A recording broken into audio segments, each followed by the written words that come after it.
5 collaborateurs aujourd'hui et la société a été fondée en 2010. On vient de fêter nos 6 ans et on est spécialisé en cartographie 3D. Et on propose des solutions qui aident les fabricants de données cartographiques à extraire des bâtiments en 3 dimensions et de la végétation en 3 dimensions à partir d'une simple photographie aérienne. Alors là, c'est Digibati, notre solution d'aide à l'extraction de bâtiments, et qui permet donc à partir d'une simple photographie aérienne vue de dessus de pouvoir extraire extrêmement facilement l'emprise d'un bâtiment au sol dans un premier temps, et ensuite à partir de l'ombre portée du bâtiment, l'outil va calculer la hauteur du bâtiment. Et ça, c'est vraiment notre vraie force et valeur ajoutée de l'outil, c'est de pouvoir extraire un bâtiment en un simple clic, ou juste avec un trait de dessin, ou avec des outils automatiques. Et là, les producteurs de données, justement, qui produisent beaucoup de données, peuvent gagner énormément de temps, parce que les techniques traditionnelles, généralement, nécessitent de saisir l'emprise d'un bâtiment au sol manuellement, ce qui est très long, très fastidieux, très fatigant aussi pour les opérateurs qui produisent. Et avec des outils justement d'aide à l'extraction, on gagne vraiment beaucoup de temps. Les opérateurs sont beaucoup moins fatigués, donc produisent aussi mieux. Ça, c'est aussi important, la qualité sur la production.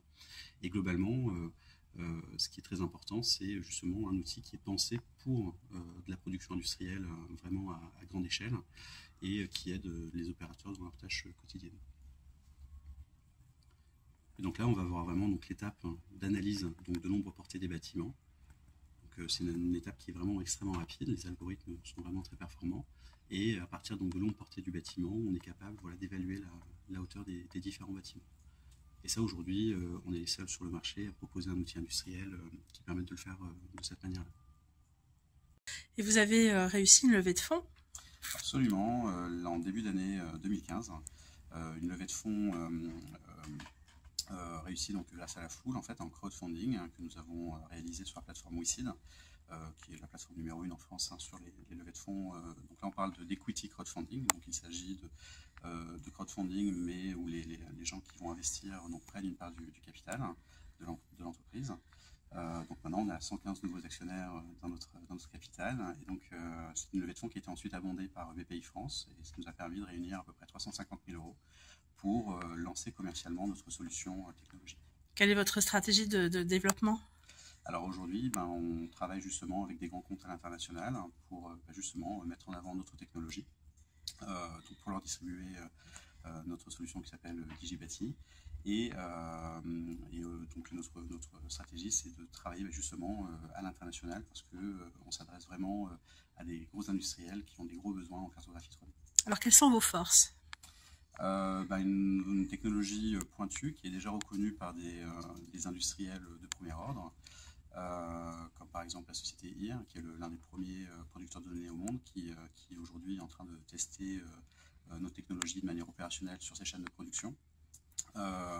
Et ensuite aussi d'avoir l'agilité d'une startup, de pouvoir évoluer assez facilement. Donc même si on a évidemment la rigueur d'un éditeur logiciel industriel, on essaye de garder cette agilité pour justement aussi pouvoir répondre aux besoins du marché rapidement.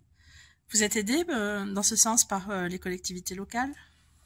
Oui, absolument. On est aidé, donc on a intégré les pépinières de Toulouse Métropole dès la création de la société. Donc on est aidé justement par la pépinière, par la Chambre de commerce et d'industrie de Toulouse.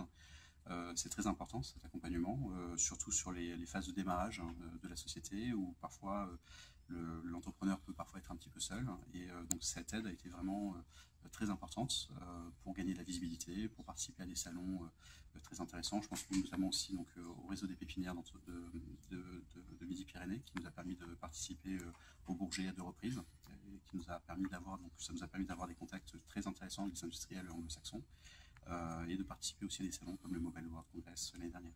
Vous êtes implanté dans une zone très dynamique en matière d'innovation. Absolument, oui. Donc vous avez tous les ingrédients pour vous développer, et la preuve c'est que vous avez déjà réussi pas mal de choses. Mais qu'est-ce qui vous manque aujourd'hui?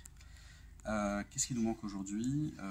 Gagner encore plus de visibilité et réussir la transformation de start-up à entreprise pérenne, reconnue justement sur le plan international. Donc il y a vraiment cette transformation qui est très intéressante à vivre personnellement, et de grandir et de pérenniser finalement la société. Quels sont les ingrédients qui permettraient cette transformation de s'établir plus vite selon vous? Maîtriser sa croissance, ça c'est très important. Rationaliser effectivement aussi le développement. Pareil, passer d'une petite équipe très artisanale à une équipe peut-être un petit peu plus structurée. Donc ça, c'est assez important. Donc recruter les personnes clés qui permettront aussi ce développement-là. Et toujours un accompagnement qui soit donc, des collectivités locales ou pourquoi pas d'autres réseaux pour pouvoir grandir sereinement. Je vous remercie. Merci.